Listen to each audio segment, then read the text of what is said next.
একটা অত্যন্ত শ্রেষ্ঠ কর্ম করতে পারেন, সেটা হলো ভুলে যেতে পারা। আর সেটা বরদানের চেয়ে কম কিছু নয়। মানুষকে যখন কোনো কারণে নিজের প্রিয়জনদের থেকে দূরে যেতে হয়, তখন মনে দুঃখ জাগ্রত হয়। তিনি সেই দুঃখকে ভুলতে পারেন। কখনো কোনো সম্পর্ক থেকে যদি দুঃখ পেয়ে থাকেন, তখন সেই দুঃখকে ভুলতে পারেন। কিন্তু এই সংসারের প্রত্যেক আবেগ, প্রত্যেক বস্তু ভুলে যাওয়া উচিত নয়। বিশেষ করে আমাদের প্রিয়জন, আমাদের পরিবারের সদস্য। যখন এই সংসার থেকে ওনারা চলে যান, তখন যে সৎকর্ম ওনারা করেছেন, যে প্রেরণা ওনারা আমাদের প্রদান করেছেন, কখনো ভুলে যাওয়া উচিত নয়। যখন আপনি কোনো উঁচু স্থানে পৌঁছে যান, আপনি সাফল্য লাভ করেন, তখন সেই সকল বন্ধুদের ভোলা উচিত নয় যারা আপনার সাথে আরম্ভ থেকে ছিল, যারা সব সময় আপনাকে সাহায্য করেছে। আর সবথেকে গুরুত্বপূর্ণ কথা, আপনার বয়স যতই বৃদ্ধি পাক না কেন, মাতা পিতাকে কখনো ভুলবেন না। আপনি যতই বড় হন না কেন, আপনি তাদের সন্তানই থাকবেন। অভিজ্ঞতার দিক থেকে ওনাদের থেকে ছোটই থাকবেন। তাই সবসময় নিজের মাতা পিতাকে নিজের সাথে রাখুন, কখনো তাদের ভুলবেন না। সেই সকল ব্যক্তিদের ভুলে যাবেন না যারা দুঃখের দিনে আপনার সাথে ছিল, তবেই জীবনে সুখ পাবেন। আসুন আর আমার সাথে ভালোবেসে বলুন, রাধা রাধা। এই আমার অনেকগুলো নাম আছে, আর তাদের মধ্যে একটি হলো যুদ্ধ বিমুখ। এই কথা আপনারা সবাই জানেন। দাদাও আমাকে বলেছেন যে তুমি এরকম কিভাবে যুদ্ধক্ষেত্র থেকে মুখ ঘুরিয়ে পালাতে পারো কানাই। দেখুন, যেটা সময়ের দাবি ছিল আমি সেটাই করেছি। যদি আমি রণভূমি ত্যাগ করে না পালাতাম, তাহলে কে জানে কত সৈনিক নিজেদের প্রাণ হারাতেন, কে জানে কতগুলি পরিবার নিজেদের বাঁচার আশা হারাতেন, কে বলতে পারে হয়তো কত প্রাণী এই সংসার ত্যাগ করতেন। আর তাই কখনো কখনো যুদ্ধ বিমুখ হওয়াই শ্রেয়। কখনো জীবনের ক্ষেত্রেও এটা প্রযোজ্য। যদি দূরে চলে গেলে আপনার সম্ভাবনা বৃদ্ধি পায়, তাহলে দূরে চলে যান। দূরে চলে যান সেই সকল ব্যক্তিদের থেকে যারা কথায় কথায় আপনাকে অপমান করেন, আপনার নিন্দা করেন, আপনাকে বাধা দেওয়ার চেষ্টা করেন, আপনাকে ছোট করেন। কারণ তাদের সাথে থেকে, সেই সকল ব্যক্তিদের সাথে থাকলে যারা আপনার মূল্য বোঝেন না, আপনি নিজের আত্মসম্মান, নিজের আত্মবিশ্বাস, নিজের ব্যক্তিত্বকে নত করে ফেলবেন। দূরে চলে যান সেই সকল সংঘর্ষ থেকে, সেই সকল পরিস্থিতি থেকে যাদের সম্মুখীন হয়ে আপনি কোনো পরিণামেই পৌঁছতে পারবেন না। যদি আপনি এইভাবে যুদ্ধ বিমুখ হয়ে উঠতে পারেন, যদি এই প্রবৃত্তি আপনি নিজের মধ্যে জাগ্রত করতে পারেন, তাহলে আপনার সামনে সেই যুদ্ধ চলে আসবে যাতে বিজয় লাভ করে আপনি নিজের অস্তিত্ব খুঁজে পাবেন। আর সেটাই হলো সবথেকে বড় জয়লাভ। আসুন আমার সাথে ভালোবেসে বলুন, রাধা রাধা। এই সংসারের একটা নিয়ম আছে, বা বলতে পারেন লোকে তাই বলে, যে শক্তিশালী হয় সে শক্তিহীনকে নত করে দেয়। এমনটাই হয়, তাই না? আবশ্যক নয়। কখনো কখনো এমনও হয় একজন অসমর্থ ব্যক্তি সমর্থ ব্যক্তিকে নত করে দেন। এটা সম্ভব, এও হতে পারে। আর এটা তখন হতে পারে যখন তার মধ্যে ভালোবাসার শক্তি থাকে। ভালোবাসার শক্তি এই সংসারে সবথেকে বড় শক্তি হয়। এই ভালোবাসার শক্তি দ্বারাই নির্ধন সুদামা আমাকে দিয়ে নিজের পা ধুইয়ে নিল, কিছু না বলেই, কিছু না চেয়েই। এই কর্মের আধার ছিল শুধুমাত্র ভালোবাসা। খুব শক্তিশালী হয় এই ভালোবাসা। ভালোবাসার শক্তি দ্বারাই আপনি হিমালয় পর্বতকে নত করতে পারেন, তাহলে কি অসম্ভব হতে পারে? এই ভালোবাসার শক্তির সঞ্চার করুন, আর এই ভালোবাসার সাথেই বলুন, রাধা রাধা। মানুষের জীবনে স্বচ্ছতার একটা আলাদা গুরুত্ব আছে। যদি আপনি নিজেকে স্বচ্ছ রাখেন, তাহলে আপনার নিজেরও ভালো লাগবে, সামনের ব্যক্তিরও ভালো লাগবে, একটা অন্যরকম প্রভাব পড়বে। কিন্তু একজন শ্রেষ্ঠ ব্যক্তি কিভাবে হয়ে ওঠা সম্ভব, যার মধ্যে গুণ আছে, শিক্ষা আছে, শুভ চেতনা আছে, যিনি সৎকর্ম করেন? কিভাবে হব সেই ব্যক্তি যার মধ্যে জ্ঞান আছে? শুধুমাত্র স্বচ্ছ থাকলে তো তা হওয়া সম্ভব নয়। প্রথমে আপনাকে বুঝতে হবে যে মানুষের মধ্যে 4টি মূল তত্ত্ব আছে। প্রথম হলো তার শরীর, যার দ্বারা উনি যে কোনো কর্ম করে থাকেন। দ্বিতীয় তত্ত্ব হলো তার মন, যার দ্বারা কোনো কর্ম করার জন্য সে নিজেকে প্রেরণা দিতে থাকে। তৃতীয় তত্ত্ব হলো বুদ্ধি, যে কর্ম আমরা করতে চাই, যে লক্ষ্যে আমরা পৌঁছতে চাই, সেটা আমরা কিভাবে কোন পথে করব সেটা স্থির করা যায় বুদ্ধি দিয়ে। আর চতুর্থ তত্ত্ব হলো আত্মা। আত্মা হলো এমন এক তত্ত্ব যার কোনো সমাপ্তি নেই। আত্মা হলো অজয়, কিন্তু এরও শুদ্ধিকরণের প্রয়োজন হয়। এই 4টি তত্ত্বের শুদ্ধিকরণ করতে থাকুন, এদের নির্মল রাখুন, শুদ্ধ রাখুন। এবং এটা কিভাবে হবে? শুভ চেতনা দ্বারা, জ্ঞানের দ্বারা, এবং সব থেকে বেশি গুরুত্বপূর্ণ প্রেমের দ্বারা। আসুন আমার সাথে ভালোবেসে বলুন, রাধা রাধা।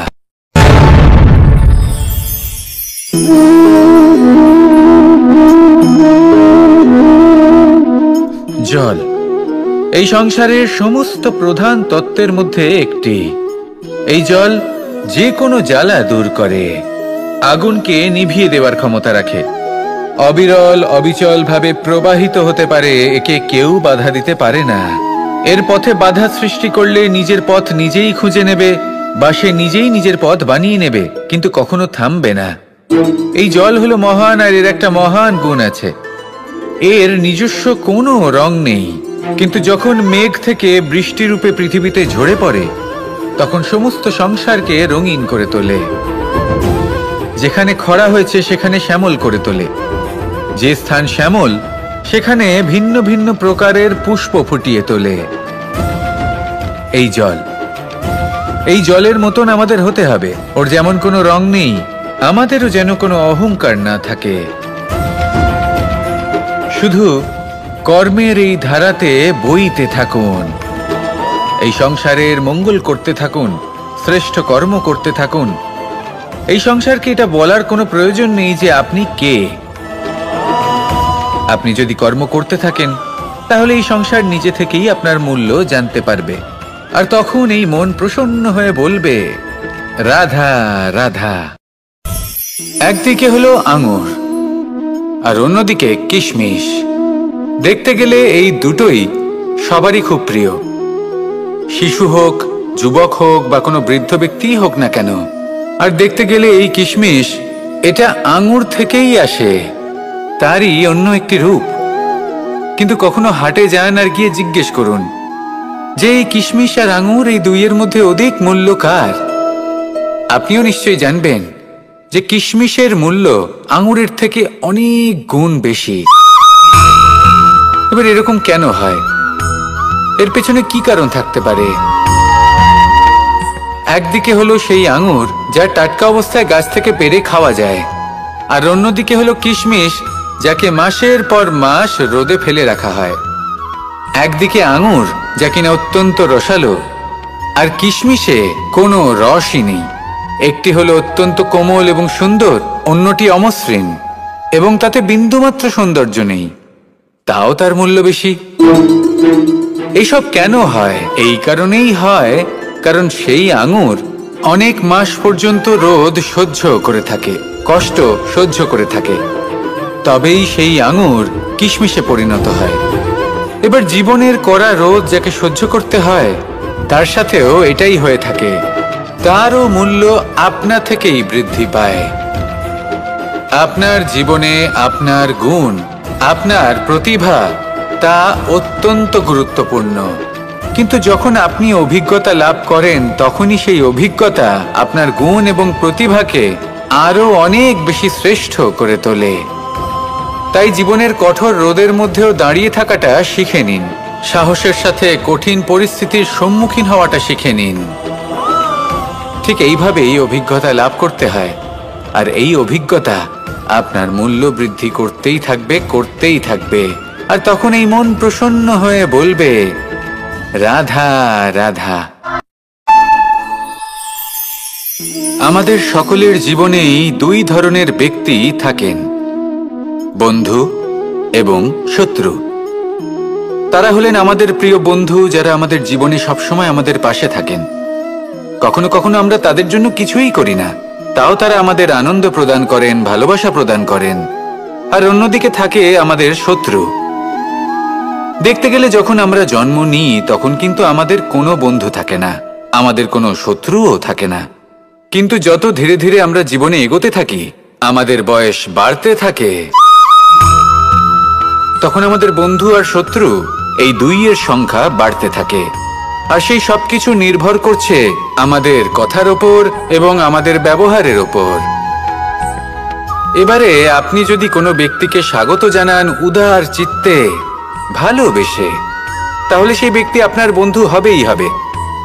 কিন্তু যদি আপনি নিজে হাতে কাউকে সামনে অগ্রসর হতে বাধা দেন, বিনা কারণে তার সাথে খারাপ ব্যবহার করেন, তাহলে তার মনে শত্রুতার বোধ অবশ্যই জেগে উঠবে। আর রইল বিষয় কথার, যদি আপনার কথা মধুর হয় তাহলে সবাইকে আপনি আপন করে নিতে পারবেন। এই কথাই যদি কটু হয় তাহলে আপনার আপনজনেরাও দূরে চলে যেতে পারে। তাই নিজের কথার ওপর সংযম রাখুন এবং নিজের আচরণ উদার করে তুলুন। জীবনে সুখে সুখ থাকবে। আসুন আমার সাথে ভালোবেসে বলুন, রাধা রাধা। এই সংসারে যখনই কোনো সমস্যা আসে তখন আমরা আমাদের সব থেকে বড় সম্বলের কাছে আশ্রয় খুঁজি, তা হলো আমাদের বিশ্বাস। এবার প্রশ্ন হলো এটাই যে এই বিশ্বাস কার উপর করা যেতে পারে? পরিবারের উপর, বন্ধুর উপর, নাকি তাদের উপর বিশ্বাস করা উচিত যাদেরকে আমরা কখনো সঙ্গ দিয়েছি? দেখুন, এই সংসারে বিপদের সম্মুখীন হলে কে আপনাকে সাহায্য করবে সেটা নির্বাচন করা আপনার হাতে নেই। সেটা সেই সকল ব্যক্তির উপর নির্ভরশীল যে তারা আপনাকে সাহায্য করবে নাকি করবে না। অর্থাৎ যখনই কোনো বিপদ আসে সর্বপ্রথম তার সম্মুখীন আমাদের নিজেকেই হতে হয়। আর তার জন্য প্রস্তুত থাকা প্রয়োজনীয়, সেই শক্তি, সেই সাহস অর্জন করা প্রয়োজনীয়। দেখুন, যখনই অন্ধকার আসে তখন সবার আগে কে আপনাকে ত্যাগ করে চলে যায়? আপনার নিজেরই ছায়া। এই অন্ধকারের সম্মুখীন হতে হয় অন্তরের প্রদীপের দ্বারা, অন্তরের আত্মা দ্বারা। তবেই আপনি অন্ধকারের ওপর জয়লাভ করতে পারবেন। সেই জন্য যে বিপদই আসুক না কেন নিজেকে তার জন্য প্রস্তুত রাখা উচিত। সেই সাহস নিয়ে আসুন। এমন কোনো বিপদ নেই যা আপনাকে ভেঙে দিতে পারে। আসুন আমার সাথে ভালোবেসে বলুন, রাধা রাধা। এই সংসারে সব থেকে ভয়ানক এবং গভীর অন্ধকার কোনটা? সেটা যখন মেঘ সূর্যকে ঢেকে দেয় এবং সংসার অন্ধকারাচ্ছন্ন হয়ে ওঠে, নাকি তখন যখন সূর্যাস্তের সময় ঘনিয়ে আসে, সূর্য ঢলে যায় এবং এই সংসারে অন্ধকার ছেয়ে যায়, নাকি সেই অমাবস্যার রাত্রি যখন চতুর্দিকে ঘন অন্ধকার থাকে এবং চন্দ্রমার প্রকাশ কোথাও থাকে না? না, এই সংসারে সব থেকে বেশি ভয়ানক অন্ধকার হলো মানসিকতার অন্ধকার। মানসিকতা খুব গভীর একটা বিষয়। এই মানসিকতাই সত্যের রূপ ধারণ করে এবং আমাদের এই মানসিকতা এবং বিবেকে একটা সূর্য থাকে। যদি আমরা এটা জীবন থেকে বের করে ফেলি তাহলে নিরাশা, হতাশা, অসফলতা এর এমন এক ঘন অন্ধকারে আমরা ফেসে যাব যে তার থেকে বাইরে বের হওয়া প্রায় অসম্ভব ব্যাপার হয়ে দাঁড়াবে। বড়ই কঠিন হয় সেই সময়। সেই জন্য ইতিবাচক মনোভাব থাকা খুব প্রয়োজনীয়। এটা ভাববেন না যে এটা আমার সাথে কেন হলো, এই সমস্যা কেন এলো, ওই ব্যক্তি আমার সাথে এটা কেন করলেন। এটা ভাবুন যে আমি জীবনে যে পরিস্থিতিতে দাঁড়িয়ে আছি তার থেকে আমি ঠিক কিভাবে বাইরে বেরোতে পারবো। যতই ঘন অন্ধকার থাকুক না কেন, খুব ছোট একটা প্রদীপের প্রকাশ আমাদের পথপ্রদর্শক হয়ে দাঁড়াতে পারে। আর আমাদের জীবনে এই ছোট্ট একটা প্রকাশ হলো আশা।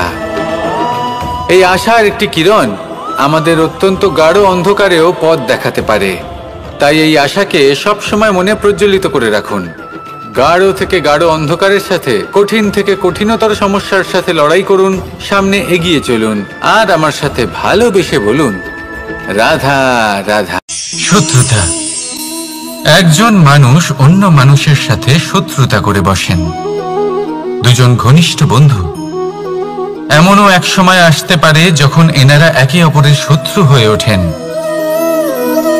এর অনেকগুলো কারণ হতে পারে, কিন্তু মূল কারণ হলো আলোচনা। আগে হ্যাঁ, আপনি যদি কারোর বিষয়ে আলোচনা করেন তাহলে সে আপনার শত্রু হয়ে যেতে পারে। এবার মনে একটা প্রশ্ন আসতে পারে যে এটা কিভাবে সম্ভব হতে পারে? আলোচনা, এটা তো অত্যন্ত জরুরি। যদি আমি নিজের বন্ধুর খারাপ কাজের বিষয়ে আলোচনাই না করি তাহলে সে শুধরবে কি করে? একথা সত্যি যে আলোচনা আবশ্যক, কিন্তু তার থেকেও বেশি গুরুত্বপূর্ণ এবং আবশ্যক হলো আপনার এই সিদ্ধান্ত। সিদ্ধান্ত এটাই যে আপনার এই আলোচনা কোন স্থানে করবেন। যদি এটা সবার সামনে করবেন ভাবেন, তাহলে তা অপমানও হয়ে যেতে পারে।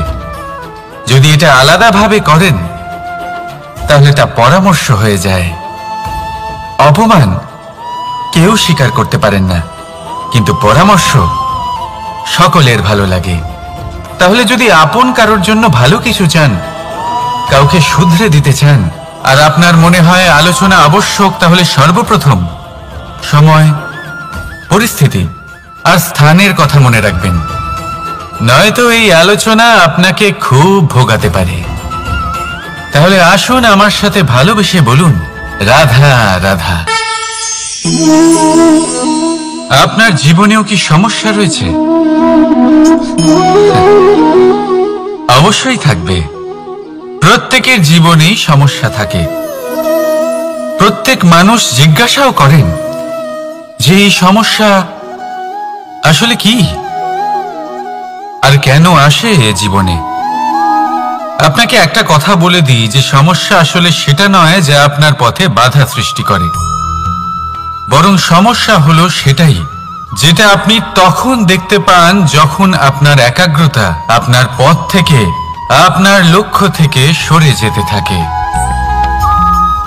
আর এই সমস্যাগুলি দূর করার জন্য, এর সমাধান করার জন্য একটাই পথ আছে, নিজের সমস্ত ভাবনা আরো একবার একাগ্র করুন নিজের পথের দিকে, নিজের লক্ষ্যের দিকে।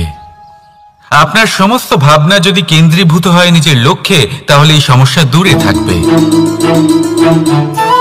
যদি এরকম না হয়, যদি আপনার মন একটু অন্যদিকে চলে যায়, তাহলে এই সমস্ত সমস্যা আবার সামনে চলে আসে আর বাড়তেও থাকে।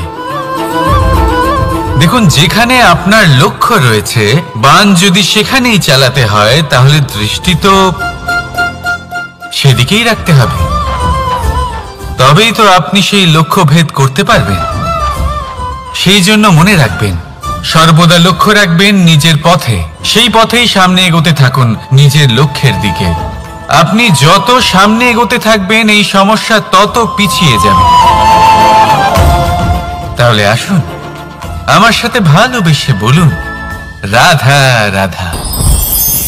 এই পাখিরা সত্যি খুব সুন্দর, আমার খুব ভালো লাগে।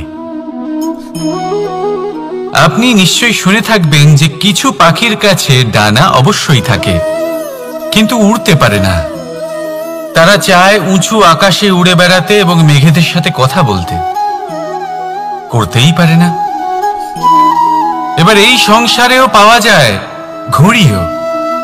এদের মধ্যে না জীবন আছে, না প্রাণ আছে, আর না আছে ডানা, কিন্তু এরা আকাশের সাথে কথা বলে, হাওয়ার বেগের সাথে কথা বলে, আনন্দ করে, উৎফুল্ল হয়ে ওঠে, আকাশে জীবনের কিছু মুহূর্ত কাটায়।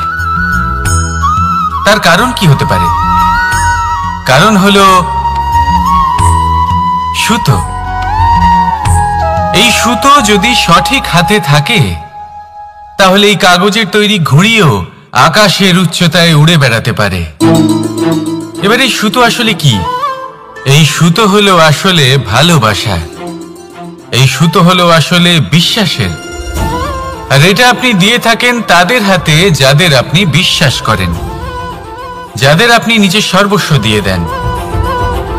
ভেবে দেখুন, এই ভালোবাসা আর বিশ্বাসের সুতো আপনি যদি সঠিক মানুষের হাতে দিয়ে দেন, তাহলে আপনি অনেক উচ্চতায় উঠতে পারবেন, আকাশের উচ্চতায় উড়ে বেড়াতে পারবেন, মেঘের সাথে কথা বলতে পারবেন, পাখিদের মতো উড়তে পারবেন, যা ইচ্ছে তাই করতে পারবেন। শুধু এই মানুষ সঠিক হতে হবে, এমন একজন মানুষ যার মনে আপনার জন্য ভালোবাসা রয়েছে, এমন এক মানুষ যার মনে কোনো স্বার্থ নেই, যিনি পরোপকারী, এমন একজন ব্যক্তি যিনি আপনার অস্তিত্বকে বাইরে নিয়ে আসতে পারবেন, তাকে উজ্জ্বল করে তুলবেন। তাহলে ভালোবাসুন, আনন্দ করতে থাকুন, আর এই আনন্দ সহকারে বলুন, রাধা রাধা। আমরা সকলে এমন ব্যক্তির সাথে থাকতে চাই যারা খুব মিষ্টি কথা বলেন, যাদের ব্যবহার আমাদের ভালো লাগে, যারা দেখতে সুন্দর হন, যাদের আমরা পছন্দ করি। আর সব সময় এমন ব্যক্তির থেকে দূরে থাকতে চেষ্টা করি যাদেরকে আমরা পছন্দ করি না, যাদের কথা আমাদের খারাপ লাগে, যাদের কথা একটু কঠোর হয়। আমরা সব সময় চেষ্টা করি এদের থেকে দূরে থাকার, ঠিক কিনা? কিন্তু যদি বাস্তবটা দেখি, তাহলে এই কঠোরতা জীবনে শান্তির প্রলেপ দেয়। ওষুধও একটু কড়াই হয়, কিন্তু এ কি করে? আমাদের সুস্থ করে তোলে।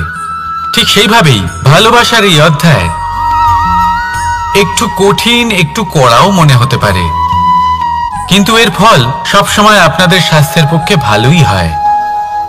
সেই জন্য যদি কেউ আপনার নিন্দে করে, আপনাকে কড়া কথা শোনায়, আপনার ব্যাপারে আলোচনা করে, তার মানে এটা নয় যে সে আপনার শত্রু। হতে পারে তিনি আপনার বন্ধু হন, আপনার জন্য ভালো চান, আপনাকে শুধরে নিতে চান, আপনার মধ্যে কোনো পরিবর্তন দেখতে চান। সেই জন্য কখনো কারোর কথা শুনে বা কাউকে দেখে প্রাথমিকভাবে এই সিদ্ধান্ত নেবেন না যে তিনি আপনার শত্রু হন নাকি আপনার বন্ধু হন। এমনও শত্রু হয়ে থাকেন যে গুড়ের মতো মিষ্টি মিষ্টি কথা বলে আসলে আপনাকে বিষ পান করিয়ে দেবেন। আর এমনও বন্ধু থাকেন যারা আসলে নিমের মতো কড়া কথা বলেন, কিন্তু আপনাকে অমৃত পান করান। এদের মধ্যে পার্থক্য করতে জানতে হবে, কে আসলে শত্রু হন আবার কে আসলে মিত্র হন। এই পার্থক্য যখন আপনি করতে শিখবেন, তখন আপনি এই সংসারের সব থেকে সুখী প্রাণী হয়ে উঠবেন। এই পার্থক্য বোঝা সহজ নয়, কিন্তু অবশ্যই আবশ্যক। রাধা রাধা। অসুখ। এমন কোন মানুষ আছেন এই সংসারে যার অসুখ করে না? প্রত্যেক মানুষ কখনো না কখনো অবশ্যই অসুস্থ হয়েছে, তার এই শরীর রোগের শিকার অবশ্যই হয়েছে। এবারে দেখুন, এই রোগ আসে আবার এই রোগ চলেও যায়, কিন্তু সেই রোগ আমাদের কষ্ট দিতে কেন সক্ষম হয়? কারণ হলো স্বচ্ছতা। যদি এই স্বচ্ছতা শরীরে না থাকে, তাহলে মানুষকে শারীরিক কষ্ট পেতেই হবে। ঠিক সেইভাবেই অত্যন্ত প্রয়োজনীয় হলো এই স্বচ্ছতা যেন মনেও থাকে। যদি এই স্বচ্ছতা মনে না থাকে, তাহলে মানুষ চারিত্রিকভাবে কষ্ট সহ্য করেন। এবারে নিবারণ কি হতে পারে? বড়ই সহজ এর উপশম। যদি রোগ শরীরে হয়, তাহলে সর্বপ্রথম স্বচ্ছতা বজায় রাখতে শিখুন, এই শরীরকে পরিষ্কার রাখতে শিখুন। বিচক্ষণতার সাথে এই রোগের সম্মুখীন হন, ভয় পাওয়ার কোনো দরকার নেই। ব্যায়াম করতে থাকুন, সব ঠিক হয়ে যাবে। সেইভাবেই যদি এই অসুখ মনে হয়, তাহলে কি করা যায়? সর্বপ্রথম তার আধারের উপরে নজর দিন। আপনার এই আধারই হলো আপনার আহার। যা আপনি আহার করবেন, সেরকমই মানুষ হয়ে উঠবেন। সেইভাবেই আপনি যেরকম ভাবেন, সেরকমই মানুষ হয়ে উঠবেন। সেই জন্য নিজের ভাবনাকে শুভ করুন, নিজের দৃষ্টিভঙ্গিকে শুভ করে তুলুন, সবকিছু সঠিক হবে। আপনার আমার সবার মধ্যেই এক রাক্ষস বাস করে, তার সম্মুখীন হন, তাকে পরাস্ত করুন। তাহলে এই রোগ সে শরীরেই হোক বা মনের মধ্যে, যদি সঠিক সময় তাকে আটকানো না যায়, তাহলে যে কোনো সময় তা মহামারীর রূপ ধারণ করবে। সেই জন্য সাবধানে থাকুন, সুস্থ থাকুন। তাহলে আসুন, আমার সাথে ভালোবেসে বলুন, রাধা রাধা।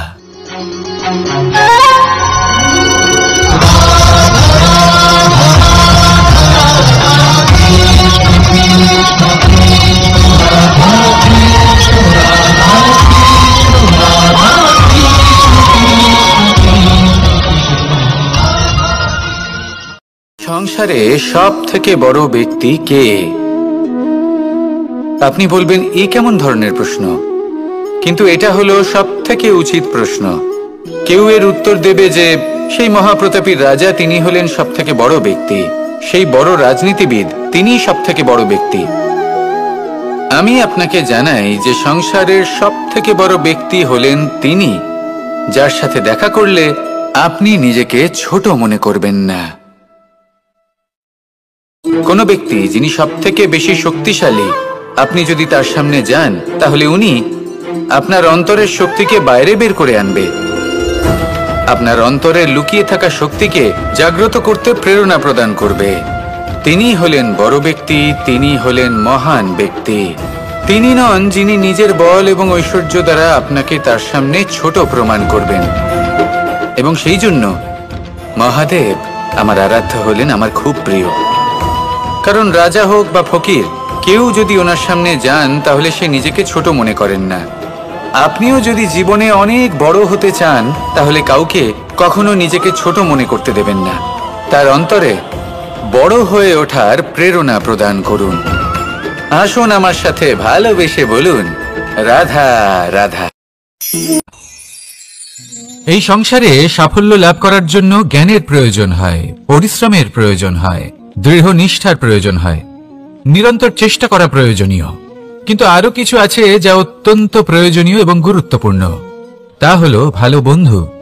তাদের থাকা অত্যন্ত প্রয়োজনীয়। যদি ভালো বন্ধু থাকে তাহলে সময় এলে তারা ঢাল হয়ে আপনাকে সুরক্ষা করবেন। সময় এলে অস্ত্রের মতো শত্রুকে সংহারও করবেন। যদি তিনি জ্ঞানী হন, তাদের মধ্যে সদ্গুণ থাকে, তাহলে এই সব গুণ আপনার মধ্যেও প্রবেশ করবে। তাহলে সাফল্যের জন্য ভালো বন্ধু পাওয়া অত্যন্ত প্রয়োজনীয়। কিন্তু শুধু বন্ধু কেন, ভালো শত্রুও থাকা প্রয়োজনীয়। এবার আপনি ভাববেন, আমি কি বললাম? যদি আপনার জীবনেও ভালো অর্থাৎ শক্তিশালী শত্রু থাকে তাহলে আপনিও শক্তিশালী হতে থাকবেন। এই শত্রু আপনাকে প্রেরিত করবে আরো বেশি শক্তিশালী হয়ে ওঠার। কখনো কোনো হরিণকে দেখুন, তীব্র গতিতে দৌড়তে থাকে। কেন তীব্র গতিতে দৌড়ে? এই কারণে নয় যে কোথাও তার জন্য মধুর ঘাস অপেক্ষা করে রয়েছে, না। সে এই কারণে তীব্র গতিতে দৌড়য় কারণ সেটা না করলে তার পেছনে একটি সিংহ আছে যে ওকে নিজের ভোজন করে ফেলবে। তাই জীবনে বিপদ, সংকট, এই সবকিছুও হলো অত্যন্ত গুরুত্বপূর্ণ। তার সম্মুখীন হতে শিখুন আর আমার সাথে ভালোবেসে বলুন, রাধা রাধা। আমরা সবাই ফল খাই, কিন্তু আমাদের সেই ফলই প্রিয় হয় যে পরিপক্ক হয়ে ওঠে, যেটা নম্র হয়, আর যে ফল অনেক বেশি মিষ্টি আর সুস্বাদু হয়ে থাকে, যাদের রঙে বাহার দেখা যায়। সেইভাবে জীবনে আমরা নানান মানুষের সাথে পরিচিত হই, কিন্তু সেই মানুষই আমাদের মন ছুঁয়ে যায় যারা বিনম্র স্বভাবের, যাদের বাণী খুব মধুর, যাদের অন্তরে আত্মবিশ্বাসের একটা তেজ, একটা রং দেখা যায়। এবার এমন ব্যক্তি আমরা কি করে হব? ঠিক সেইভাবেই যেমন একটা ফল রোদ, বর্ষা, শীত, বায়ু, এই সকল সংকটময় পরিস্থিতির সম্মুখীন হয়ে পরিপক্ক হয়ে ওঠে, সেইভাবেই মানুষ সংকটময় পরিস্থিতির সম্মুখীন হয়ে পরিপক্ক হয়ে ওঠেন। যদি এই সংকটের সম্মুখীন হন তাহলে অভিজ্ঞ হবেন, আর এই অভিজ্ঞতাই শিক্ষা দিয়ে যাবে। এই অভিজ্ঞতা আমাদের শিখিয়ে দেয় যে আমাদের বিনম্র থাকতে হবে। অহংকার করে কোনো লাভ নেই। মধুর বাণীর যে কি মূল্য তা আমরা শিখতে পারি। এই অভিজ্ঞতাই আমাদের বুঝিয়ে দেয় যে উচিত অনুচিত কোনটা, আমাদের দৃষ্টিভঙ্গি তৈরি করে, আর এই দৃষ্টিভঙ্গি দ্বারা আত্মবিশ্বাস জাগ্রত হয়। সেই জন্য জীবনে কখনো বিপদ থেকে দূরে পালাবেন না, সেগুলোর সম্মুখীন হন, অভিজ্ঞতা লাভ করুন, তার থেকে শিক্ষা লাভ করুন, এইভাবেই পরিপক্ক হবেন। আসুন আমার সাথে ভালোবেসে বলুন, রাধা রাধা। ধন সঞ্চয় করা সম্ভব, আর সেই জন্য ধন সব থেকে বেশি মূল্যবান সম্পত্তি নয়। এবার আপনি বলবেন, আমি কি বলছি? এই ধন খুব মূল্যবান, আমরা সকলে অর্জন করতে ব্যস্ত। সেটা এই কারণে, কারণ আপনারা জানেন না এই সংসারের সব থেকে বেশি মূল্যবান সম্পত্তি কি। এ হলো সেই সম্পত্তি যা কখনো সঞ্চয় করা সম্ভব নয়। আপনার কাছে যতই ধন থাকুক তা দিয়ে আপনি স্বাস্থ্য লাভ করতে পারেন, বাড়ি কিনতে পারেন, আদি ইত্যাদি, কিন্তু আপনি যতই ধনী হন না কেন, ফেলে আসা দিনের একটা মুহূর্ত আপনি লাভ করতে পারবেন না। এই একটা মুহূর্ত, এই সময়, এটাই হলো সংসারের সব থেকে মূল্যবান সম্পত্তি। একবার চলে গেলে তা কখনোই ফিরে আসে না। আর এই মুহূর্ত যতই চলে যাক না কেন, আমরা স্মৃতির মাধ্যমে সেগুলি যাপন করতে পারি, তার আনন্দ উপভোগ করতে পারি, আর যার সাথে আমরা সময় অতিবাহিত করেছি তার স্মৃতিতে আমরা চিরকাল জীবিত থাকতে পারি। সেই জন্য সময় সবথেকে মূল্যবান সম্পত্তি, তাকে এইভাবে নষ্ট করবেন না। প্রত্যেকটা মুহূর্ত উপভোগ করুন, আনন্দ করুন, আর ভালোবেসে বলুন রাধা রাধা। কনক, কি সুন্দর একটা শব্দ। এর অনেকগুলো রূপ রয়েছে, অনেকগুলো অর্থও রয়েছে। প্রথম অর্থ হলো স্বর্ণ, অর্থাৎ সম্পত্তি। দ্বিতীয় অর্থ ধুতুরা, অর্থাৎ গাছের ছোট একটা বীজ, যা কিনা অত্যন্ত শক্তিশালী হয়। যদি বেশি মাত্রায় এর প্রয়োগ করা হয় তাহলে এটা বিষময় হয়ে উঠতে পারে। এই হলো সেই ধুতুরা যার প্রয়োগ মহাদেবের পুজোতে করা হয়। এবার প্রশ্ন হলো এটাই যে এই স্বর্ণ এবং এই ধুতুরার মধ্যে মিল কি রয়েছে। মিল হলো এটাই যে এই দুটোই মানুষকে মত্ত করে তোলে। ধুতুরা মানুষকে তখন মত্ত করে যখন তাকে সেবন করা হয়, কিন্তু স্বর্ণ, ধন, সম্পত্তি, মানুষ সেটা যতটাই অর্জন করে নেয় সেটাই যথেষ্ট। এই স্বর্ণ মানুষের ভাবনা চিন্তা করার ক্ষমতাকে বশ করে ফেলে। মানুষ সম্পত্তির লোভে মত্ত হয়ে ওঠে, কারণ যে যত চমৎকারী, যতটা অমূল্য হয় তাকে সামলানো কিন্তু ততটাই কঠিন, তাই না? তাই মনে রাখবেন, ধন, স্বর্ণ, সম্পত্তি এগুলো ধুতুরার থেকেও অনেক বেশি বিষাক্ত হতে পারে। তাই এর ওপর আত্মসংযমের একটা কবচ পরিয়ে রাখবেন এবং বিবেকের শক্তির সাথে এগুলো প্রয়োগ করুন, তবেই কল্যাণ হবে। আসুন আমার সাথে ভালোবেসে বলুন রাধা রাধা। আমার কাছে যশোদা মা যেমন, আমার কাছে দেবকী মা যেমন, আমার কাছে ঠিক তেমনই হলেন গোমাতা। এবার ভেবে দেখার বিষয় হলো এটা যে এই সংসারে অসংখ্য প্রাণী আছে, একজন গাইকে একজন মায়ের মর্যাদা কেন দেওয়া হয়? তাহলে এর অনেকগুলো কারণ আছে। এই গাই অর্থাৎ গোমাতা, এনারা হলেন অত্যন্ত শান্ত, শান্তিপ্রিয়, কখনো কারোর কোনো ক্ষতি করতেই পারেন না। গোমাতা যে দুধ নিজের বাছুরকে পান করান সেই দুধই আমাদেরও দেন। সেই দুধ পান করে আমরা শক্তি লাভ করি। এই দুধ থেকে আমরা মাখন, ঘি, পায়েস এইসব সুস্বাদু খাবার লাভ করি। গোমাতার গোবর আমাদের জ্বালানি হিসেবে সাহায্য করে, যার ফলে খুব কম সংখ্যক কাঠ ব্যবহার করা যায় এবং বেশিরভাগ জঙ্গল সুরক্ষিত থাকে। গোমাতার গোমূত্র সেটাও আমাদের কাছে লাভজনক। এর দ্বারা আমরা অনেক রোগ থেকে মুক্তি লাভ করতে পারি। গোমাতা যখন একটি বাছুরকে জন্ম দেন তখন সেই বড় হয়ে আমাদের ক্ষেত কর্ষণ করে। সেই জন্য গাইকেও জীবনে মায়ের মর্যাদা দেবেন। যতটা সম্ভব তাকে সেবা করুন এবং ভালোবেসে তাকে পালন করুন। এই মন নিজে থেকেই প্রসন্ন হয়ে বলবে রাধা রাধা। মধু কারই না পছন্দ বলুন তো? অত্যন্ত সুস্বাদু হয় এই মধু, মিষ্টি খেতে হয় এবং তা শক্তিও প্রদান করে। এবং প্রত্যেকটি মিষ্টি পদার্থের মতোই এতেও খুব তাড়াতাড়ি পিঁপড়ে ধরে যায়। অন্যদিকে যদি নুনকে দেখি তাহলে বছরের পর বছর রাখলেও এতে পিঁপড়ে ধরে না। এবার যদি কথা বলি বন্ধুত্বের, তাহলে বন্ধুত্ব নুনের মতো হওয়া উচিত, মধুর মতো নয়। যারা সামনে এলে শুধুমাত্র মধুর মধুর কথা বলবে, পরে এতে পিঁপড়ে ধরে যাবে, এটা নুনের মতো হওয়া উচিত। প্রকৃত বন্ধু হলো সে যে সময় এলে পরে আপনার সামনে আপনার প্রকৃত সত্য তুলে ধরবে, তা সে যতই কঠিন হোক না কেন। আপনার দোষ, আপনার অপগুণ, আপনার খামতি আপনাকে বলতে পারবে, যাতে আপনি সেগুলো শুনে মেনে নিয়ে তারপর নিজেকে শুধরোতে পারেন। এটাই হলো প্রকৃত বন্ধুত্ব।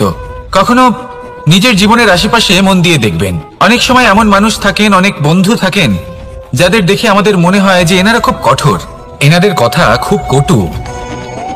কিন্তু বেশিরভাগ এমন মানুষের মনটা যদি বুঝতে পারেন তাহলে দেখবেন তাতে কোনো মালিন্য নেই, এনাদের মন অত্যন্ত পবিত্র হয়। যদি আপনার জীবনেও এমন কোনো ব্যক্তি থেকে থাকে, এমন বন্ধু থাকে, তাহলে তাদের আগলে রাখুন আর আমার সাথে ভালোবেসে বলুন রাধা রাধা। যতক্ষণ আমরা এই সংসারে জীবিত ততক্ষণ আমাদের সাথে সবকিছু থাকে, আমাদের ধন, সুখ, স্বাচ্ছন্দ্য, আমাদের মিত্রগণ, আমাদের পরিবার, এই সমাজ, এই সবকিছু আমাদের সাথে থাকে। যেদিন আমরা এই সংসারকে ত্যাগ করব, এদের মধ্যে কেউ আমাদের সাথে যাবে না, না ধন, না স্বাচ্ছন্দ্য, না সম্পত্তি। এই সকল মানুষ, এই সমাজ, এরা শুধুমাত্রই শ্মশান পর্যন্ত আমাদের সাথে থাকতে পারবেন। তারপরে যদি আমাদের সাথে কিছু যেতে পারে, তাহলে তা শুধুই আমাদের ধর্ম। আর এই সংসারে আমরা নিজেদের যে সুনাম রেখে যাই, সেটা সম্ভব শুধুমাত্র কর্মের দ্বারা। সেই জন্য সংসারে যতদিন পর্যন্ত জীবিত আছেন, যদি কিছু অর্জন করতে চান, তাহলে ধর্ম অর্জন করুন, ধর্মের বিষয়ে স্পষ্টতা অর্জন করুন এবং কর্ম অর্জন করুন। এটাই হবে আপনার অতীত এবং এটাই হবে আপনার ভবিষ্যৎ, এবং এটাই সকলকে প্রেরণা প্রদান করবে। আসুন আমার সাথে ভালোবেসে বলুন, রাধা রাধা। গেলে এই অভিজ্ঞতা আমাদের সেই শিক্ষা দেয়, যার জন্য আমরা সুখের দিকে উচিতভাবে অগ্রসর হতে পারি। সেই জন্য জীবনে যখনই দুঃখ আসবে, দুঃখের এই সময় আসবে, তখন হতাশ হবেন না। বোঝার চেষ্টা করুন এই পরিস্থিতি কেন এসেছে, কি শিক্ষা দিতে এসেছে। যদি আপনি সেই জ্ঞান লাভ করেন, সুখের পথে অগ্রসর হন, তাও উচিত রূপে, তাহলে এই অভিজ্ঞতার উদ্দেশ্য পূরণ হয়ে যায়। তাহলে আসুন আর আমার সাথে ভালোবেসে বলুন, রাধা রাধা। জীবনে শিখরে পৌঁছানোর জন্য মানুষের কি প্রয়োজন হয়ে থাকে? সিঁড়ির। কিন্তু তাও প্রত্যেক মানুষ, প্রত্যেক ব্যক্তি শিখরে পৌঁছতে পারেন না। এর কারণ কি? কারণ একটা হতে পারে যে মানুষ কল্পনা করতে থাকেন কিন্তু সিঁড়ি খুঁজে পান না।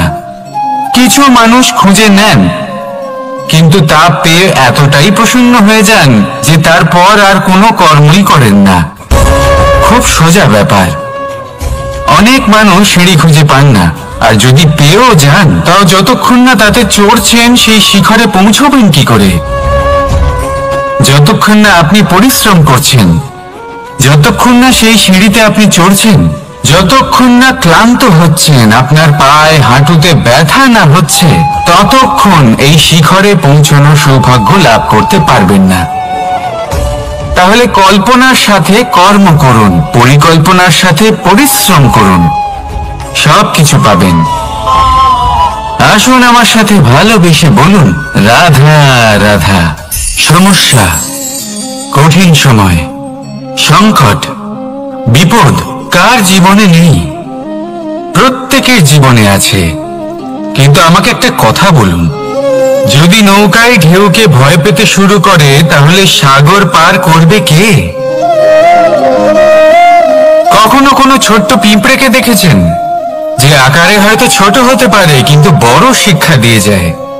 কিন্তু আমরা শিখি না। এবার দেখুন একটা পিঁপড়েকে, যে ভোজনের খোঁজে বাইরে বের হয়, একটা ছোট্ট দানা তুলে নেয়। ছোট দানা তোলে কারণ তার থেকে বেশি সে তুলতেই পারবে না। সে দানা নিয়ে চলতে শুরু করে, কোনো দেওয়ালে উঠে পড়ে, আবার পড়েও যায়। সেই দানা দূরে কোথাও একটা পড়ে যায়, তা আবার খোঁজে, তুলে নেয়, আবার চলতে থাকে। পড়ে যায়, আবার ওঠে, পড়ে যায়, আবার ওঠে। সেই দানাটা রেখে দেয়, আবার বেরিয়ে পড়ে ভোজনের খোঁজে। পরিশ্রম করতে থাকে কিন্তু হার মানে না। এই শিক্ষাই তো আমাদের প্রাপ্ত করতে হবে। নিরন্তর পরিশ্রম আর নির্ভীক হয়ে কর্ম করে যেতে হবে। এটাই হলো সাফল্যের মাধ্যম, এটাই হলো জয়ের মন্ত্র, অচ্যুত অজয় অস্ত্র। তাহলে আসুন আর আমার সাথে ভালোবেসে বলুন, রাধা রাধা। আমরা সকলে চাই আমাদের জীবনে সাফল্য আসুক। আমরা চাই যে এই সংসারে আমাদের খ্যাতি ছড়িয়ে পড়ুক। আমরা চাই যেন আমরা আলোচিত হই। কিন্তু শুধু চাইলেই কি যায় আসে? যদি এই সংসারে আলোচিত হতে হয়, তাহলে পরিচিত হতে হবে পরিশ্রমের দ্বারা। যতক্ষণ না আপনারা পরিশ্রমের সাথে পরিচিত হবেন, সাফল্যের সাথে পরিচিত হবেন না। সংঘর্ষ করতে হবে প্রতিদিন, প্রতি বছর। জীবনের সব পরিস্থিতিতেই হয়তো নতুন নতুন বাধা আসবে, নতুন নতুন বিঘ্ন ঘটবে। কিন্তু এটা আবশ্যক নয় যে সমস্ত বিঘ্ন বিনাশের জন্য আসবে। কিছু বিঘ্ন আপনার পথ প্রশস্ত করার জন্য আসবে, আপনার পথ পরিষ্কার করার জন্য আসবে। যদি আপনাকে উদাহরণ দিই, যখন বন্যা আসে, বাড়ি ঘর ভেসে যায়, তখন আমরা হতাশ হয়ে পড়ি, আমরা দুঃখী হয়ে পড়ি। কিন্তু সেই বন্যাই আমাদের সেই ধরিত্রীকে এত উর্বর করে তোলে যে সেই উর্বর অংশ কাজে লাগিয়ে আমরা সেরকম আরো 10টা বাড়ি বানাতে পারি। তাহলে ধন্যাত্মক থাকুন আর যে কোনো সংঘর্ষের জন্য প্রস্তুত থাকুন। জীবনে অনেক দূর যেতে পারবেন। তাহলে আসুন আমার সাথে ভালোবেসে বলুন, রাধা রাধা।